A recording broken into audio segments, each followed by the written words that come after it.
God of War has smashed into our lives like an icy war axe flung by a furious beardy god. It's a game I think we can all agree is more or less the best thing to happen since pepperoni on pizza. And now that our adventure with Kratos and Atreus is over, we're all feeling hungry for more.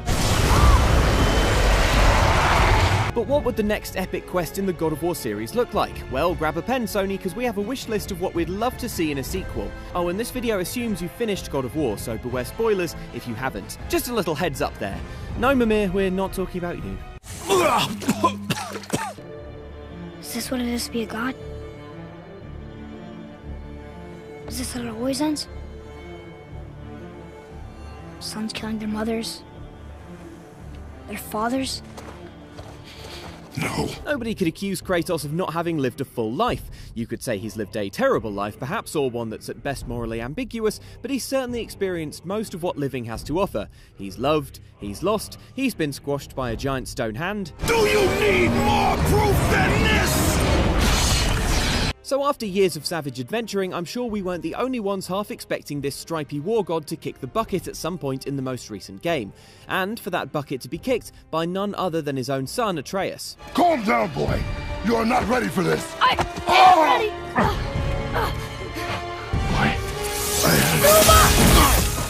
Why? Because if there's a theme to God of War, besides pulling rib cages apart, it's how violence and bloodshed beget those same things, down generations, specifically with children obsessed with getting revenge on their parents. Kratos knows all about this, and despite his best efforts to shield Atreus from his dark past, by the end of the game his son knows too. And it's in the wake of these grim revelations that Kratos finds the Jotunheim mural that depicts events yet to come, and this cryptic vision of the future. We're so close to the end now. Yes. Yes, we are. Of course, what's happening here is very much open to interpretation, but one obvious reading is that Atreus is killing or has killed his old pa. But we would like this not to be the case, and for Kratos to have achieved, if nothing else, an end to the cycle of child-on-parent bloodshed. And you must be better than me. As such, we're going to ignore this ominous bit of foreshadowing and assume it's actually a drawing of Kratos and Atreus digging into a big helping of family-style spaghetti. That's plausible, right? Anyway, speaking of dads. Your ball.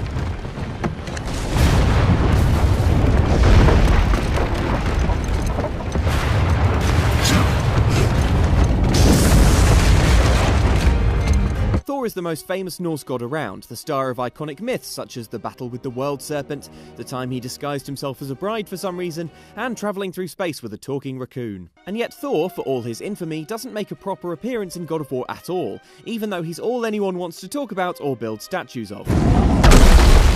Why is he doing that? Odin had that statue made in honour of Thor. And seeing as the world serpent absolutely abhors the fat dauber, he was probably sick of looking at it. Instead, we meet his family, specifically his gangly half-brother Balder, and his sons, the terrifying and powerful Magni, and, well, Modi was there too. You're gonna be my new brother, right after I finish killing your father! Modi, you know that's not how family trees work, right? It's perhaps just as well that Thor never shows up for a final showdown, because everything we hear about him in God of War makes him sound pretty horrible. Thor's described as an angry, cruel, and exceptionally bloodthirsty god, obsessed with slaughtering giants, so it's no wonder Thursday is named after him, the day where you've worked 4 days but it's still not nearly the weekend. But if you thought Thor was mad at the giants, that's probably nothing compared to his rage at Kratos and co. for murdering his half-brother Balder and his 2 sons. Happily, Thor featuring in God of War 5 is all but assured, thanks to a secret scene set years in the future that plays if you return to Kratos' shed having beaten the game. But what role he could occupy in the narrative is a mystery. Thor is a seriously strong god, so perhaps God of War 5 will see Kratos and Atreus forced to do his bidding. Or perhaps the next game will open with another epic boss fight just outside Kratos' shed. Honestly, Thor, we're just tidied up out here. Look at that! It's the missing panel about Tyr. Odin must have stolen it. But why? Like a McDonald's-only diet, the God of War series has always been Greece-based, or based in Greek mythology at least. But God of War broke the mould by transferring Kratos' spine-shattering adventures to a Norse setting, hence the snow. That proves that the series can hop around geographically, but buried in God of War are subtle hints that we could soon see Kratos travelling to more temperate climes. Consider this panel found in Odin's elaborate golden cupboard, which shows the Norse god Tyr travelling magically, and 4 intriguing symbols. What are those runes in the corners?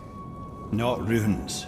Symbols from different lands. In the bottom right, that looks like a Celtic Triskelion. In the bottom left is what resembles a Japanese Mitsudomo, and on the top left, that's certainly an Egyptian Eye of Horus. We'd love to see Kratos adventure to any of these regions, and it really looks like he could in a sequel, with Tyr seemingly having paved the way with the use of the Unity Stone. Great outnumbers. That's the Unity Stone. You know it. I wasn't sure it existed. If Tyr possessed this, that explains how he could visit all the realms, and other lands to boot. We're not fussy about where the story goes next because all mythologies are fascinating, but ancient Egyptian would perhaps be our first pick because A, just imagine the fight Kratos would have with this crocodile god, and B, Atreus already looks adorable in a pharaoh hat.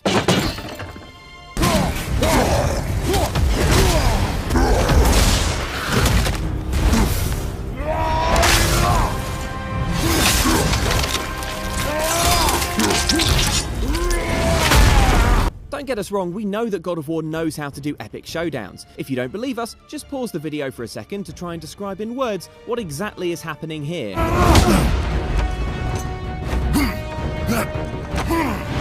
Epic, right? But for all the screen-filling boss fights and dragon showdowns, we do have one tiny complaint that we'd love to see remedied in God of War, and that's that the savage finishing moves, triggered by clicking in both sticks on the controller, can feel a little repetitive. It's not like we ever get tired of seeing a troll squashed under his own weapon, but it does lose its impact after a few goes, and by the end of the game, you'll have seen this bit of unlicensed dentistry so often, you'll actually start to feel sorry for the ogre. 1 or 2 extra finishing moves for each enemy type in the next game would go a long way to making the smaller scale battles with Kratos' foes feel just as special as the bigger boss fights. The ribcage one can stay though. Why does this make us hungry for taffy?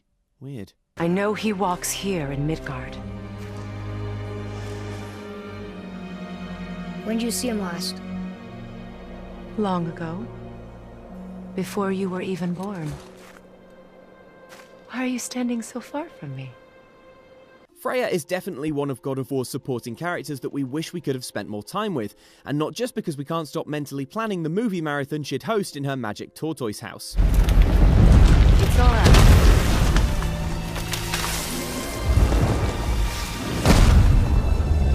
Freya is a helpful but enigmatic figure on your quest, and as the story unfolds, forges a strong alliance with our heroes, not least when her magic brings Atreus back from the brink of death. This is no ordinary illness. The boy's true nature, your true nature, fights within him. But things take a slightly shaky turn when we, kill her beloved son Baldur. I will rain down every agony, every violation imaginable upon you. I will parade your cold body from every corner of every realm and feed your soul to the vilest filth in hell. That is my promise. So, does that mean we're uninvited to movie night? Now, Mimir seems optimistic that Freya will come around. Give her time, lads. But bear in mind that A, he doesn't really get a great view of what's going on bouncing around on Kratos' butt cheeks, and B, in a late game conversation, Mimir says that Freya paid him a visit, making inquiries that suggest she's not about to let Baldur's murder go unavenged. What little I know about where Odin may have kept her Valkyrie wings.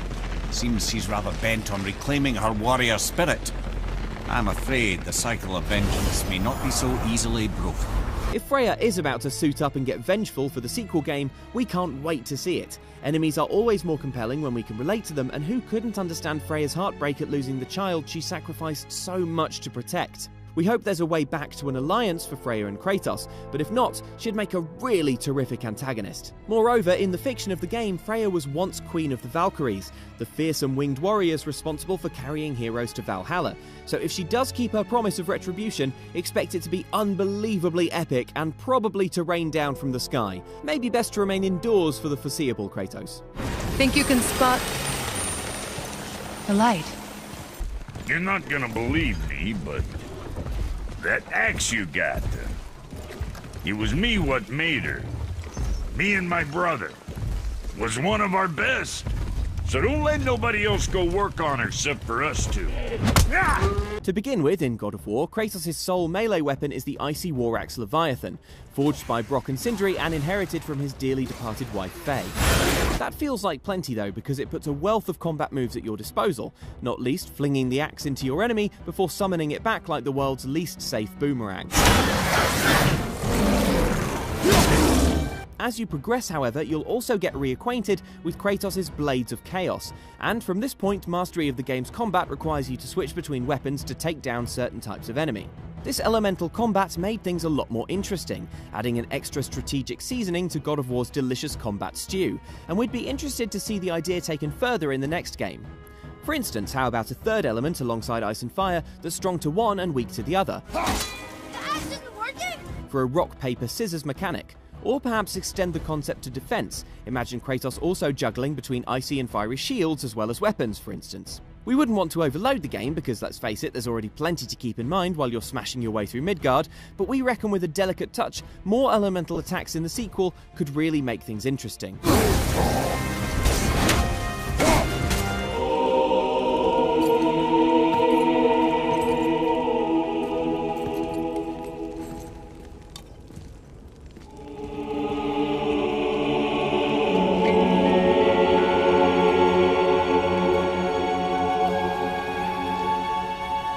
Finally, for all these highfalutin ideas we're chucking around for God of War 5, all we really want is more of the same. This newest installment in the God of War series has been an absolutely thrilling ride, elevating the franchise from an extremely entertaining hack and slasher to something that's just as fun to play, but with more emotional punch and nuance than you'd think possible from a game that also has a bit where you turn the inside of a dragon's mouth into mincemeat. It feels like a huge step forward for the series, and a template for how to build a fantastic game that will still be relevant for quite some time. So all we really need from a sequel is that same brilliant battling, the same emotional depth, that same strength of writing and character progression, and we will be over the moon. In your own time, God of War 5, we'll be waiting. What are you doing? I have nothing more to hide. So those are a few of the things we'd like to see in a God of War sequel, but what are you hoping for in the next game?